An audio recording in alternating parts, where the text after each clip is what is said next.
Alors bonjour à tous, rebonjour à toutes et à tous, bienvenue sur dailyfx.fr, le morning meeting de 11 heures, le dernier morning meeting que j'animerai euh, avant Noël. Hein, pas le dernier définitif, euh, mais je ne serai pas là demain, donc Yoav ou Sylvain animeront demain le morning meeting. Je vous rappelle que demain la bourse de Paris clôture à 14h05 pour le marché spot, 14h, et le fixing de clôture, les dernières cotations des actions du CAC 40 avant Noël, c'est demain entre 14h et 14h05. Le CAC 40 se reprend aujourd'hui, des cassures haussières de momentum avaient été identifiées ce matin avec vous dans le Good Morning Euro-Dollar, des cassures haussières sur le RSI qui permettaient d'anticiper l'accélération des prix. Le CAC est au plus haut, le DAX un peu moins. Pourquoi? Parce qu'il est moins composé en valeur des matières premières. Regardez la hiérarchie titre du CAC 40. Vous allez voir, la hausse elle est portée par ArcelorMittal, Lafarge, Holcim, Technip, le secteur des matières premières qui est donc moins représenté dans le DAX. C'est pour ça qu'il y a donc davantage de dynamique dans le CAC 40. Les chiffres du PIB britannique qui ressortent inférieurs aux attentes, mais une réaction peu volatile sur la livre sterling. Le volume d'échange qui s'assèche sur la plupart des actifs financiers, même le FX. Bref, voilà donc le topo. Je vais revenir sur les ultimes stratégies. On suivra quand même cet après-midi à 14h30 la publication des commandes de biens durables aux États-Unis ainsi que des chiffres du produit intérieur brut du Canada. Le SD4 qui ne lâche rien, toujours au-dessus de son support à 1,39. Bon, voilà en l'état ce que nous suivrons cet après-midi, avant que je puisse vous souhaiter cet après-midi justement une joyeuse fête de Noël pour ceux qui fêtent Noël, bien sûr, puisque tout le monde ne fête pas Noël sur cette planète très diverse. Donc,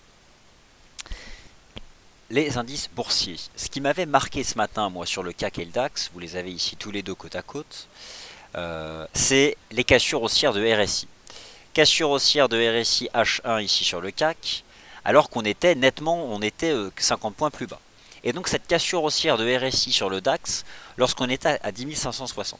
Les cassures chartistes sur le RSI, bonjour Kerzelen, au passage, j'ai pas eu encore l'occasion, mais ça a été fait par Sylvain Yoav, de vous remercier pour la bouteille de champagne que nous allons partager cet après-midi en fin de journée euh, avec toute l'équipe FXM, DailyFX. Merci beaucoup. Donc des cassures haussières de momentum. L'idée c'est quoi? C'est qu'elles sont souvent précurseurs des prix. Pourquoi? Parce que le momentum représente la pente d'une tendance. En tout cas le RSI ici représente la part relative des variations haussières, baissières. Le fait d'avoir une cassure permet de viser plus haut. Ça permet donc d'anticiper que dans le temps, les variations haussières vont prendre de plus en plus de poids relatif. Et donc c'est ce qui s'est passé sur une heure, sur les 14 dernières heures. Maintenant, en moyenne, là, les variations haussières représentent 60 à 65% des cas. Et je pense que ça va monter jusqu'à 60-70%, donc jusqu'en zone de surachat.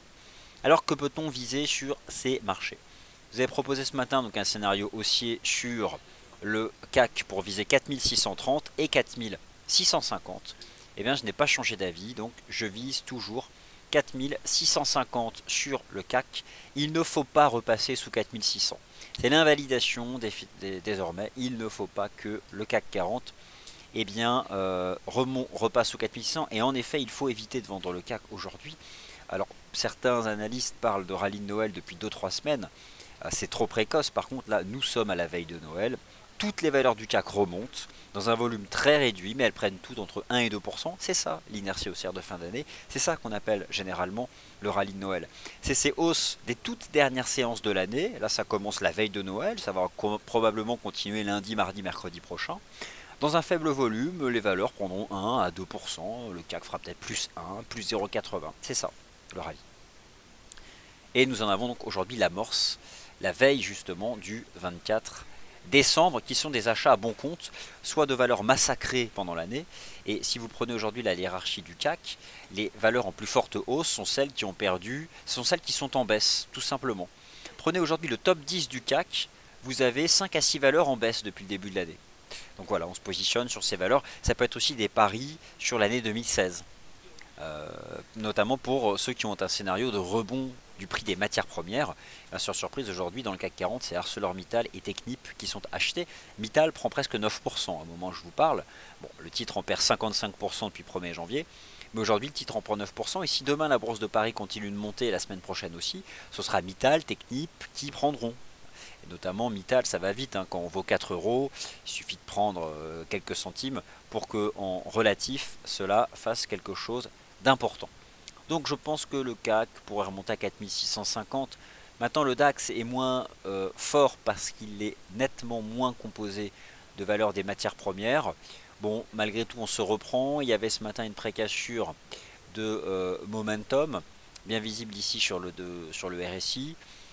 Je visais 10 700, on a fait 10 686, eh bien je vise toujours ces 10 700 et clairement il ne faut pas repasser sous les 10 600, c'est à peu près comme le CAC 40. C'est-à-dire que cette hausse aujourd'hui, si jamais le CAC repasse sous 4006 c'est terminé, et si jamais le DAX repasse sous 10 c'est terminé. Mais donc, tant que le DAX est au-dessus des 10 600 et tant que le CAC 40 est au-dessus des 4600, ça remonte. Et je vous rappelle qu'à la base, on est surtout soutenu par la magnifique configuration des indices boursiers américains, beaucoup mieux que le DAX, beaucoup mieux que le CAC. Et c'était mon propos depuis le début de la semaine. Les supports majeurs du SP500 et du DOS s'achetaient honnêtement avec une gestion du risque au point près. Le support des 2000 points du SP500 qui avait été franchi en octobre, ligne de coup d'un double bottom, réaction haussière le 15 novembre, réaction haussière le 14 décembre, réaction haussière le 18 décembre. C'est haussier et je pense que le SP500 finira l'année proche de ses sommets historiques aux alentours des 2080-2100 points et c'est l'avis que je vais continuer de défendre justement sur le SP500 tant qu'on se maintiendra au-dessus des 2000 points et tant que l'US 30 idem, mais lui c'était encore plus fort, l'US 30. Je vous ai expliqué hier dans le Wall Street Insider que l'US 30 c'était le DAX et l'Eurostoxx 50 pour les hedge funds et les traders futurs aux États-Unis. Regardez la perfection du rebond du Dow Jones sur son fort support à 17 091, pile poil le point bas du 13 novembre. C'est pile poil le niveau qu'on a fait le 17 décembre, depuis ça rebondit. Et je pense que là aussi, le Dow Jones terminera l'année aux alentours des 17 750, 17 800. Donc à deux encablures des 18 000 points qui sont les sommets historiques. Donc je reste haussier sur le CAC au-dessus des 4600 pour viser 4650. Je reste haussier sur le DAX au-dessus des 10 600 pour viser les 10 700 points. Et à 10 700 points, je pense que là, on peut partir fêter Noël en famille, pour ceux qui fêtent bien sûr Noël, car ce n'est pas le cas de tout le monde. Les paires majeures. L'euro-dollar. Il baisse, c'est pas la chute libre, mais à la base, c'est un range entre 1,08 et 1,10. On a rebondi sur 1,08, on a échoué hier sur 1,10. La médiane entre 1,08 et 1,10, je vous fais pas l'affront de vous la donner, c'est en plein milieu, c'est combien? Oui, je l'ai entendu très fort, c'est 1,09. On a échoué hier sur 1,010, donc on va chercher 1,09. On est à 20 pips et je pense que l'euro-dollar peut aller chercher ces 1,09, ce qui peut donner un peu de soutien justement à ces actions européennes qui sont donc fortement soutenues depuis l'ouverture de la semaine, depuis hier et l'ouverture de la séance, avec une reprise de 250 points sur le DAX et une reprise de 110 points sur le CAC 40. Le GBP USD réagit favorablement aux chiffres du PIB. Il y a eu une tentative de cassure de cette oblique. Finalement, c'était un piège, ça réintègre. Honnêtement, je n'aime pas ça. Certes, on remonte vers 1,4877, 1,4880. Quelqu'un me pose la question, y a-t-il une résistance? Eh bien écoutez, je vous la donne. C'est cette ligne de tendance qui attrape. C'était l'ancienne partie haute du triangle. C'est le seul niveau qui m'intéresse. Pour éventuellement shorter le GBP USD, sachant que ça a contre-tendance de l'intraday et que le PIB qui était pourtant inférieur aux attentes n'a pas amplifié la baisse du GBP, en dessous duquel, en tendance, je reste de toute façon baissier sous 1,50. Donc pour répondre à votre question Fifi sur le GBP USD, un niveau de vente, c'est sur le GBP USD 1,4880. Voilà, c'est 1,4880 sur le GBP USD qui me semble être un niveau de vente technique à utiliser. C'est le point de décrochage d'hier, tout simplement. Le pétrole et Lucas Oil qui ne casse pas ses plus bas décembre 2008 mais qui ne rebondit pas non plus. Alors c'est pas évident à dire, on fait un range. Alors je vous remontre ici Lucas Oil en données weekly. En weekly, ça fait peur, hein. On est pile poil sur les points bas de décembre 2008. Regardez, à l'époque, on avait fait une reprise énorme de 20 dollars. Là, on est posé dessus et on ne fait rien. Donc, ce qui me laisse dire que lorsque je vois la force de l'USD CAD qui tient son premier support à 1,39, je me dis le pétrole en janvier 2016, il serait bien capable de pulvériser ses plus bas de décembre 2008 et de retomber. Et alors, je pense qu'au premier trimestre 2016, on pourrait aller chercher les 25-30 dollars ici sur le prix de Lucas Oil. Maintenant en données horaires, je vous remontre. Alors, les 36-20, vous pouvez avoir l'impression que ça ne représente rien sur ce graphique horaire, mais regardez de la façon dont on travaille le plus bas de décembre 2008. Parce que justement ce niveau des 36-20 dollars, c'est pile poil le plus bas de décembre 2008, ici sur Lucas Oil. Bon, aujourd'hui de toute façon la vol elle est sur les indices boursiers européens, hein, ça c'est clair. Le GBP USD, donc je pense qu'en effet les 1,4880 peuvent permettre d'adopter une stratégie de vente. Le NZD USD temporise à proximité de cette ligne de tendance baissière que vous connaissez, qui attrape tous les sommets, le sommet de juillet 2014 et d'avril 2015. Bon, il n'y a peut-être plus grand chose à retirer avant Noël. La UD USD, il est sur support, un micro support. Les 0,7220. Pourquoi pas, j'ai envie de dire, si les commandes de biens durables sont de mauvaise qualité, la UD/USD pourrait repartir. On est sur un petit support à 0,7220. Après, c'est pas non plus transcendantal. Mais je pense que si les commandes de biens durables sont de mauvaise qualité, la UD/USD pourrait remonter à 0,7280.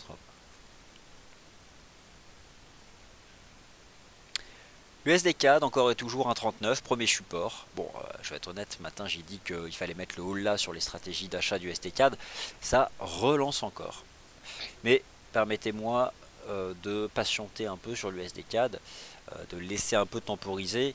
Je vais vous montrer ici les graphiques, ou le graphique weekly. Bon, alors c'est que suracheté, mais le surachat, c'est pas une question, c'est pas une condition pour shorter, mais à un moment ou à un autre, cette paire de devises, quand bien même elle est haussière, fait des pullbacks. Ça pourrait intervenir un pullback au premier trimestre 2016, notamment si à un moment ou à un autre le pétrole nous fait un vrai rebond justement sur ses plus bas de décembre 2008. Donc je mettrai le haut là, même si je constate qu'à court terme ici, on tient le premier support à 1,39. J'ai tendance à être un peu plus méfiant pour ce qui est du court terme. Alors il y a une question de Farid sur le GBP USD. NZD.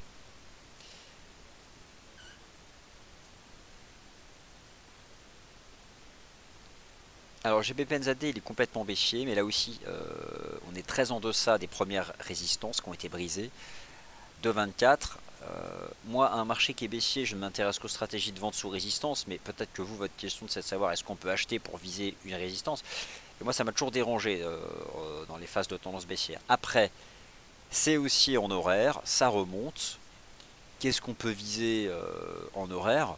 Bah, écoutez, vous pouvez tracer quelques canaux ici de chartistes. On voit qu'on a l'amorce ici d'un creux. On va peut-être monter chercher les 2,20, ça me paraît haut, mais au moins ce point-là, qui était les 2,1875. En tout cas, on se reprend, il y a des cassures de momentum. Donc, je vais aller voir, même en H4 c'est faible, mais je pense pas qu'on puisse remonter à 2,20 tout de même. Mais aller chercher peut-être la première ligne de tendance chartiste qu'on a brisée. Donc on retrace une partie justement de ce mouvement-là. Je vais aller voir le 38,2 vu la faiblesse du mouvement. On peut bien remonter vers 2,19, 2,1950. 2,19, 2,1950 grand maximum pour le rebond technique du GBP NZD.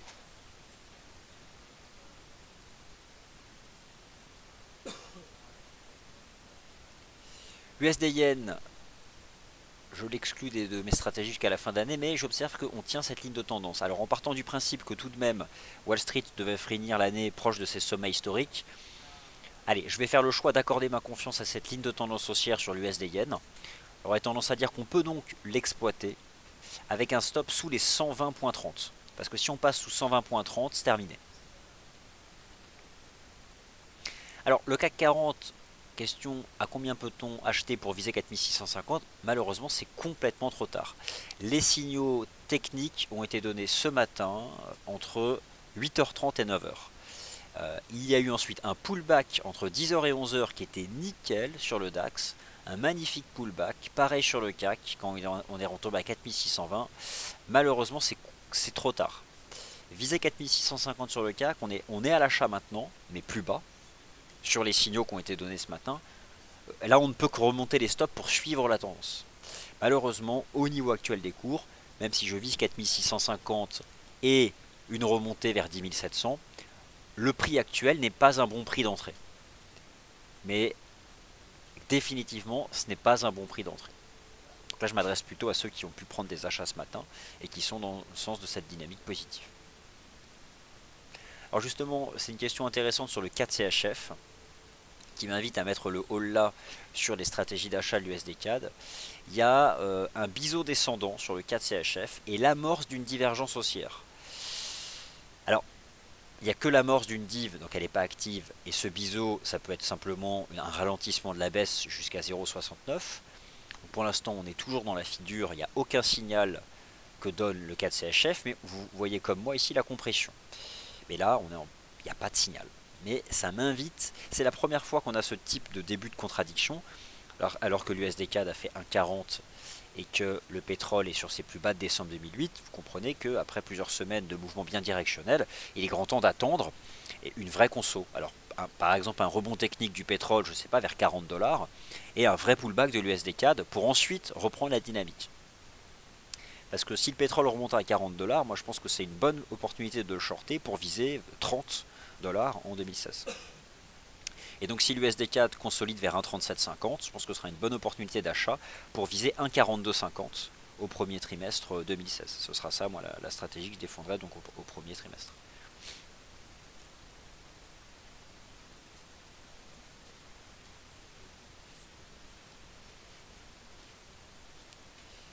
L'once d'or est sous pression. L'once d'or n'a pas réussi à franchir 1081. Il casse quelques lignes de tendance. Je n'attends plus rien. Dans un mouvement qui est très brouillon sur le plan chartiste depuis le début du mois de décembre. Je n'en attends strictement plus rien. Je n'ai pas d'opinion à vous donner sur l'once d'or. Le FTSE intéressant. Forcément, on parle beaucoup du CAC parce qu'il est composé de valeurs des matières premières, mais beaucoup mieux que le CAC, le marché de Londres. On fait une reprise. On est en train de travailler le niveau ici des 6170. J'ai le sentiment que ça pourrait passer. Parce qu'il y a des grosses compagnies pétrolières dedans. J'aurais tendance à dire qu'on peut remonter vers 6200, 6250 d'ici la fin d'année. 6200, 6250 et 6300 en extension.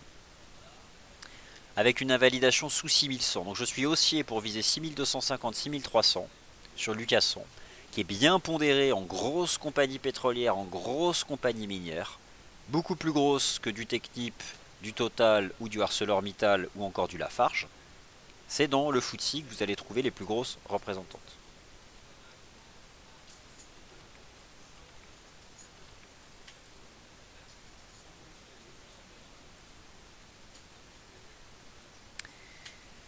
Le taux USD CHF est dans un range, et je n'ai donc pas changé d'avis depuis hier. On est comprimé entre 0,98 et 1, la parité, et je pense que l'USD CHF d'ici la fin d'année va rester entre 0,98 et 1, et on est à 0,99, donc en plein milieu. Donc malheureusement, il n'y a pas, l'analyse technique là n'est pas d'un grand recours pour se placer.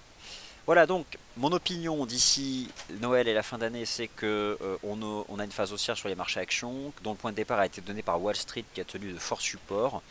2000 points sur le SP500, 17 100 points sur le Dow. Les actions européennes en profitent. L'euro-dollar est dans un range entre 1,08 et 1,10. Il a échoué sous 1,10. Il baisse. Ça profite aux actions de la zone euro. Je vise 4650 sur le CAC et 10 700 sur le DAX. Et j'ai répondu à toutes vos questions.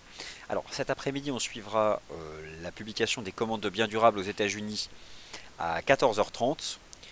Je suivrai aussi la publication des chiffres du produit intérieur brut au Canada. Je reparlerai du CAD CHF, du taux de change USD CAD et de l'euro CAD. parce que forcément, ça fait partie des chiffres qui peuvent peut-être déclencher quelque chose sur le dollar canadien. Et donc, voilà, vous êtes nombreux à souhaiter joyeux Noël, mais moi j'aurai l'occasion de vous souhaiter tout à l'heure dans le Wall Street Insider. Voilà, merci à tous et à tout à l'heure.